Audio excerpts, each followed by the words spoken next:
आज की कहानी गृह प्रवेश। आज पूरे 10 साल बाद दमन और मेघा ने अपना घर खरीदा था। आज इसका उद्घाटन था। इसकी खुशी उनके चेहरे पर साफ झलक रही थी। कई सारे रिश्तेदार मौजूद थे, लेकिन सिर्फ मेघा के मायके की तरफ के दमन का तो एक भी रिश्तेदार वहाँ नहीं था। ऐसा नहीं था कि दमन के परिवार वाले नहीं थे। उसके परिवार में उसकी मम्मी जमुना जी, छोटा भाई अविनाश और उसकी पत्नी बहन जागृति सब थे। लेकिन उसने किसी को नहीं बुलाया था और ना ही किसी ने उनसे बुलाने के लिए कहा। मेघा अभी कलश लेकर घर में प्रवेश करने वाली थी। घर के बाहर खड़े दमन की नज़र मेघा पर चली गई। आज वाकई मेघा बहुत सुंदर लग रही थी। कितनी निश्चल हंसी के साथ वो लोगों का अभिवादन कर रही थी। आखिर मेघा ने एक सच्ची जीवन संगनी की तरह पूरा साथ दिया था उसका। उसे यूं हंसते मुस्कुराते देखकर आज उसे अपनी पुरानी बातें बरबस ही याद आ रही थी। जब 10 साल पहले उसकी बहन जागृति की शादी पक्की हुई थी। घर में शादी की तैयारी चल रही थी, पर आए दिन मेघा और दमन की बहसबाजी बढ़ चुकी थी। उस दिन भी घर में बहुत बहस हो रही थी। तुम्हारी मम्मी बुजुर्ग हैं तो हर बार वो सही होंगी, ये जरूरी नहीं है।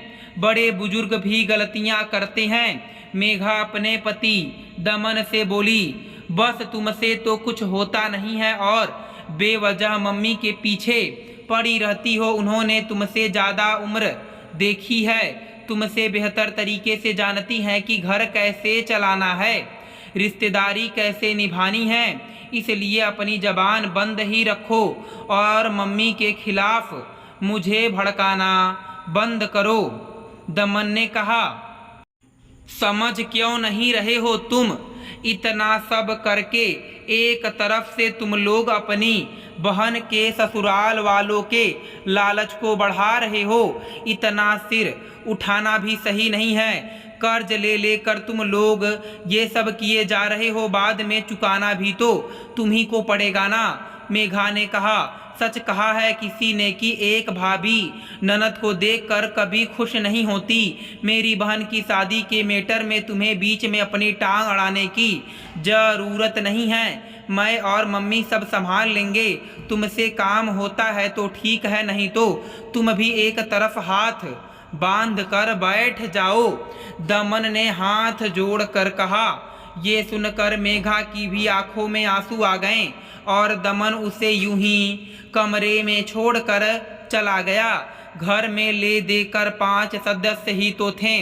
जब से ननद जागृति की शादी पक्की हुई थी, तब से घर में रोज ही ऐसा कोई ना कोई माहौल बन जाता था। लेन देन की बात को लेकर घर के सभी 4 सदस्य, दमन, उसकी माँ जमुना जी और देवर अविनाश और खुद जागृति एक तरफ हो जाते थे और मेघा अकेली एक तरफ रह जाती थी। दमन का अपनी मम्मी पर विश्वास ज़्यादा था। मम्मी जो कहती थी वो वही करता था। वो कंपनी में नौकरी करता था और महीने के 40,000 रुपये कमाता था, जबकि अविनाश अभी कॉलेज में फाइनल ईयर में था और जागृति ने अभी अभी पढ़ाई पूरी की थी। खुद मेघा भी एक कंपनी में जॉब करती थी। उसकी तनख्वाह भी ठीक ठाक ही थी। बस दोनों की कमाई के अलावा घर में इनकम का कोई और जरिया नहीं था। प्रॉपर्टी के नाम पर भी 3 कमरों का मकान था और एक 50 गज का जमीन का टुकड़ा और था, जो दमन के पापा ने बहुत साल पहले खरीदा था। जागृति की शादी जमुना जी ने अपने से ऊंचे घर में पक्की की थी, लेकिन अब शादी में खर्च भी उनके बराबरी का करना चाहती थी। जब गार्डन बुक करने की बात आई तो मेघा की एक सहेली के जरिए गार्डन बुक हो रहा था। दरअसल वो गार्डन उसकी सहेली के रिश्तेदार का ही था, इसलिए मोल भाव कर वो गार्डन उन्हें ज़्यादा से ज़्यादा 1 लाख रुपए का पड़ रहा था। लेकिन जमुना जी ने उसमें भी मीन मेख निकाल दी, ये कहकर कि ये गार्डन उनके नए समधियों के अनुसार उनके स्टैंडर्ड का नहीं है। वो लोग हाई फाई लोग हैं, ऐसे छोटे मोटे गार्डन में कहाँ आएंगे। थोड़ा ढंग का गार्डन कर लो। हालांकि उस समय तो दमन भी जमुना जी के पक्ष में नहीं था। आखिर उसे भी अपनी जेब के अनुसार काम करना था। लेकिन जमुना जी ने कहा, अरे बेटा तू डरता क्यों है, अभी तो कहीं से पैसे का बंदोबस्त कर ले, बाद में 50 गज के जमीन के टुकड़े को बेचकर हम लोग एडजस्ट कर लेंगे। कम से कम हमें हमारी समधियों की इज्जत का भी ख्याल रखना है और उनका स्टैंडर्ड भी बनाए रखना है, तभी जागृति अपने ससुराल में खुश रह पाएगी। आखिर जमुना जी पर विश्वास कर दमन ने दूसरी जगह गार्डन बुक किया, जो कि उसे 7 लाख रुपए का पड़ा था। तब भी मेघा ने बहुत समझाना चाहा था, लेकिन किसी ने उसकी एक नहीं सुनी। अब शादी की शॉपिंग को लेकर भी आए दिन घर में हंगामा होने लगा। 1000-2000 की साड़ियां तो जागृति को पसंद ही नहीं आ रही थी। एक भी साड़ी उसने 6-7 हजार से कम की नहीं ली। जब मेघा ने कहा तो जागृति ने ही झिझक दिया, भाभी आप तो मुझे देखकर जलती हो, इसलिए मुझे कुछ दिलाना नहीं चाह रही हो। अरे मैं आपका पैसा खर्च करवा रही हूँ क्या, जो आपको इतना दर्द हो रहा है। देखो जागृति, तुम मेरा पैसा खर्च नहीं करवा रही हो, लेकिन अपने भाई का तो करवा रही हो ना। और तुम्हारा भाई मेरा पति है, तो मुझे भी सोचना पड़ता है, आखिर चुकाना तो उसे ही है। मेघा हर बार एक ही बात कहती, जब भाई को कोई परेशानी नहीं है तो आप बीच में क्यों बोल रही हो, मुझे आपसे कोई बात नहीं करनी। जागृति मुंह तोड़कर जवाब देती तो मेघा चुप हो जाती। अभी 8 दिन पहले समधियों को देने के लिए, कपड़े खरीदने के लिए सब लोग बाजार गए थे। जागृति की सास, ननद, जेठानी सबको देने के लिए कितनी महंगी महंगी साड़ियां वो लोग पसंद कर रहे थे। तब भी मेघा ने कहा तो मेघा को उन लोगों ने उसी समय वापस घर भेज दिया। मेघा बेइज्जत होकर घर वापस आ गई। उसने उस समय ठान लिया कि वो दोबारा इस बारे में बात भी नहीं करेगी। लेकिन आज वो लोग बारातियों को देने के लिए चांदी के सिक्के खरीदने जा रहे थे। हालांकि इस बारे में उन्होंने मेघा को नहीं बताया था, पर जब वो लोग कमरे में बैठकर बात कर रहे थे तो उस समय मेघा चाय पहुंचाने कमरे में आई और उसे सब कुछ सुनने आ गया। बस उससे रहा नहीं गया और उसने दमन को कमरे में बुलाकर उससे बात करनी चाहिए, तो दमन नाराज हो गया और उसके बाद इतनी बहस हुई थी। मेघा को कुछ भी समझ में नहीं आ रहा था कि दमन को समझाए कैसे। दमन तो अपनी मम्मी के कहे अनुसार कर्जे पर कर्जे लिए जा रहा था। खैर मेघा पूरी शादी में कहती रह गई, लेकिन किसी ने उसकी सुनी नहीं। कितना सारा कर्जा ले लिया दमन ने अपने सिर पर। जैसे तैसे जागृति की शादी हुई और वो अपने ससुराल रवाना हो गई। लेकिन अब शादी को पूरा 1.5 महीना होने को आया था, लेकिन अभी तक जमुना जी ने उस जमीन को बेचने की बात तक नहीं की। अब तो कर्जदार भी दमन से पैसे मांगने लगे थे। वो सब को आज या कल की बात कहकर टालता रहा, लेकिन आखिर कब तक उसने जमुना जी से इस बारे में बात की, तो जमुना जी उस जमीन को बेचने से साफ मुकर गईं। देख दमन, कर्जा तूने लिया है तो उसे चुकाने की जिम्मेदारी तुम्हारी है, हमारी नहीं है। अगर मैं वो जमीन का टुकड़ा बेचकर वो पैसे तुझे दे दूंगी तो मेरे बुढ़ापे में क्या करूंगी? मैं तो बिल्कुल खाली हाथ हो जाऊंगी। अभी तो अविनाश की पढ़ाई, उसकी शादी भी बाकी है। नहीं नहीं, मैं वो जमीन का टुकड़ा नहीं बेच सकती। सुनकर दमन सकते में आ गया। विश्वास ही विश्वास में जिस जमीन के टुकड़े के पीछे उसने इतना कर्जा सिर पर ले लिया था, उसे देने से ही जमुना जी इनकार कर दिया। पर मम्मी, आपने तो कहा था कि कर्जा ले लो, बाद में जमीन बेचकर तुम्हें मैं कर्जा चुकाने में मदद कर दूंगी। अब मैं कहाँ से चुकाऊंगा इतना पैसा?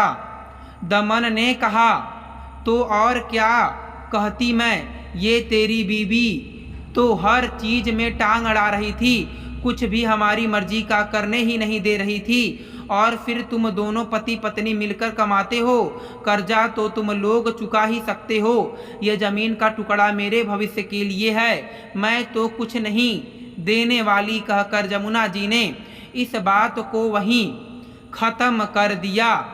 दमन ने जमुना जी को मनाने की बड़ी कोशिश की, लेकिन वो नहीं मानी। यहाँ तक कि अविनाश और जागृति ने छोटे होकर भी दमन को ही लताड़ दिया। अब तो हालात ये हो गए कि कर्ज चुकाने के चक्कर में उसकी स्थिति पूरी खराब हो चुकी थी। अब जागृति के ससुराल में वो ठीक से त्योहार नहीं भेज पा रहा था, तो अब जागृति को भी ससुराल में सास जेठानी के ताने सुनने को मिलने लगे थे, जिससे एक दिन जागृति गुस्से में घर आई और उसने तो दमन से यहाँ तक कह दिया, मेरी शादी करवा कर कोई एहसान नहीं किया आपने, ये आपकी जिम्मेदारी थी। दुनिया को दिखाने के लिए इतना खर्चा किया है आपने, लेकिन अब त्योहार नहीं कर पा रहे हो, मुझे मेरे ससुराल में इतने ताने सुनवा रहे हो। आप भाई नहीं दुश्मन हो मेरे। लेकिन तब भी जमुना जी का दिल नहीं पसीजा था, उल्टा वो तो खुद उन सबके साथ मिलकर उसे ताने देने लगी थी। सब जानती हूँ तुम्हारे ये नाटक, मैं तुम दोनों पति पत्नी जानबूझकर इसके ससुराल त्योहार नहीं भेज रही हो, ये सोचकर कि मैं वो जमीन बेच दूंगी, चाहे कुछ भी हो जाए, मैं ये जमीन तो नहीं बेचूंगी। ये जमीन तो अब मेरे मरने के बाद ही बिकेगा। अपनों के मुंह से ये बात सुनकर दमन पूरी तरह से टूट गया था। काफी दिन तक तो वो बीमार ही रहा था, लेकिन घर में किसी को कोई लेना देना नहीं था। सबको यही लगता कि वो नाटक कर रहा है। आखिरकार दमन कुछ गलत ना कर ले, ये सोचकर मेघा दमन को लेकर उस घर से अलग हो गई। लेकिन तब भी जमुना जी ने रिश्तेदारों में खूब उन लोगों की बदनामी की थी। सबको यही कहती कि प्रॉपर्टी के पीछे दोनों पति पत्नी उनसे लड़कर अलग हो गए। लेकिन मेघा ने अब इस ओर भी ध्यान नहीं दिया। धीरे धीरे दोनों पति पत्नी ने कर्जा चुकाना शुरू किया। जिन लोगों को पैसे की जल्दी थी, उन लोगों के लिए मेघा ने अपनी ज्वेलरी बेचकर कर्जे की पूर्ति की थी। बाकी मेघा की इनकम से घर चल रहा था और दमन की इनकम पूरा कर्जा चुकाने में जाती थी। इसके अलावा भी दमन ने पार्ट टाइम काम करना शुरू कर दिया था। उस दौरान पता चला कि अविनाश की नौकरी भी लग गई है और उसकी शादी भी हो गई है, और उस जमीन के टुकड़े को बेचकर ही जमुना जी ने उसकी शादी की थी। पर उन्होंने मेघा और दमन को बुलाया तक नहीं। ये खबर भी उनको रिश्तेदारों के जरिए ही पता चली थी। सुनकर दमन को बहुत दुख हुआ था। जिनके पीछे वो कर्जे में आ गया, आज किराए के एक कमरे में रह रहा था, उन लोगों ने उसका ध्यान तक नहीं रखा। पूरी तरह से रिश्ते को उन लोगों ने खत्म कर दिया। लेकिन उसके बाद उसने ठान लिया कि अब वो बेहतर स्थिति में आकर ही रहेगा। एक दिन उसका अपना खुद का बड़ा सा घर होगा। खैर 5 साल में कर्जा तो चुक गया। उस दौरान वो दोनों एक बेटी के माता पिता भी बन गए। कर्जा चुक जाने के बाद दोनों पति पत्नी ने मिलकर अपना बिजनेस शुरू किया, जिसे दिन में मेघा संभालती थी और रात को अपनी जॉब से आने के बाद दमन संभालता था। लेकिन जब बिजनेस धीरे धीरे चल पड़ा तो उसने अपनी जॉब से रिजाइन किया और अब अपना पूरा फोकस बिजनेस पर ही लगा दिया। काफ़ी कोशिश और मेहनत के बाद आखिर आज मेघा और दमन का भी अपना एक बड़ा सा घर था और अब खुशी खुशी ढोल ढमाकों के बीच दोनों पति पत्नी अपनी प्यारी सी बेटी के साथ उस घर में प्रवेश कर रहे थे। दोस्तों, मैं उम्मीद करता हूँ कि आपको यह कथा पसंद आई होगी। फिर मिलेंगे आपसे अगली कथा में। आप सभी का धन्यवाद।